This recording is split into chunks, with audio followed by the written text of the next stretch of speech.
ओम नमो भगवते वासुदेवाय। प्रस्तुत है श्रीमद् भगवद गीता का 9वां अध्याय परम गुह्य ज्ञान। श्लोक संख्या 2। श्लोक संख्या 2 इस प्रकार है। राजविद्या राजगुह्यम पवित्रम इदम उत्तमम प्रत्यक्षवागमम धर्म्यम सुसुखम कर्तुम व्ययम। इसका अर्थ है कि भगवान कह रहे हैं, हे अर्जुन, या जो परम गुह्य ज्ञान है ये सब विद्याओं का राजा है। सब विद्याओं का राजा मतलब ये जो है सभी ज्ञान का राजा है। विद्याओं अर्थात सभी ज्ञान का राजा है। ये वेद शास्त्रों और दर्शन शास्त्रों का सार है, उसका एक तत्व है, निचोड़ है, सारांश है, और सारे वेदों का भी निचोड़ है। चाहे सारे वेद, चारों वेद, जैसे ऋग्वेद, अथर्ववेद, सामवेद और यजुर्वेद, ये चारों वेद और सभी 6 दर्शन शास्त्रों का ये निचोड़ है, का सारांश है। 6 शास्त्र कौन से हैं? न्याय शास्त्र है, योग शास्त्र है, और मीमांसा शास्त्र है, वेदांत शास्त्र है, और सांख्य शास्त्र, वैशेषिक शास्त्र। ये 6 शास्त्र हैं। हमने बोर्ड पर लिखा भी है, अभी बताएंगे। तो इन सभी दार्शनिक शास्त्रों, 6 दर्शन शास्त्रों और सभी वेदों का ये सार है। इसीलिए इसको, गीता को, या ये परम गुह्य ज्ञान जो है वो सारे ज्ञान का राजा है। और ये बहुत ही गोपनीय है, अत्यंत रहस्यमयी है।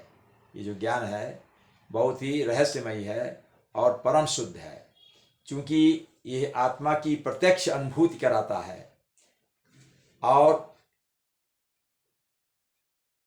आत्म साक्षात्कार करने में सहायक होता है। इसलिए ये जो है, और ये धर्म का सिद्धांत कहा गया है। धर्म का यही मुख्य सिद्धांत है और यह अविनाशी है और अत्यंत सुखपूर्वक संपन्न किया जा सकता है।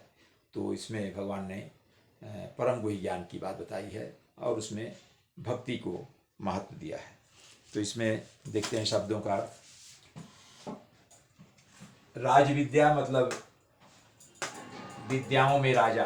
राजविद्या, विद्याओं में राजा अर्थात ज्ञान का राजा, सर्वोच्च ज्ञान। राजगुह्यम, सभी रहस्यमय ज्ञान में का राजा, जितने भी रहस्यमय ज्ञान हैं उनका राजा।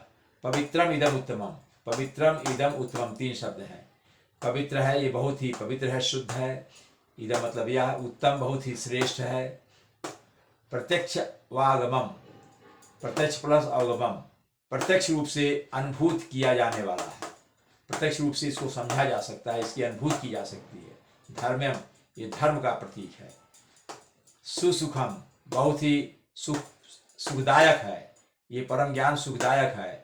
कर्तुम व्ययम, कर्तुम अव्ययम है, ये इसको समझने में बहुत ही आसानी होगी। और अव्ययम मतलब ये अविनाशी है। अगर ये ज्ञान हो गया तो ये अविनाशी है, ये इसका ज्ञान समाप्त नहीं होगा। तो ये 6 शास्त्र का हमने नाम लिखा है। 6 शास्त्र हैं। दर्शन शास्त्र, न्याय शास्त्र, इसके प्रणेता है गौतम ऋषि ने लिखा था। महर्षि गौतम ने न्याय शास्त्र लिखा था। योग शास्त्र पतंजलि ऋषि ने लिखा था, योग शास्त्र। सांख्य शास्त्र कपिल मुनि ने लिखा था, महर्षि कपिल ने। वैशेषिक शास्त्र, वैशेषिक शास्त्र को लिखा था कणाद महर्षि ने, एक महर्षि कणाद हुए थे। वेदांत शास्त्र को लिखा था महर्षि वेदव्यास ने, और मीमांसा शास्त्र को लिखा था महर्षि जैमिनी ने। तो ये 6 शास्त्र हैं। तो इसमें सबके नाम हमने लिख दिया है ताकि आपको स्पष्ट हो। तो कहा भी जाता है 4 वेद 6 शास्त्र में, सुना होगा आपने, 4 वेद 6 शास्त्र में बातें मिली हैं 2। सुख दीने दुख होते हैं, दुख दीने दुख होए। ओम नमो भगवते वासुदेवाय।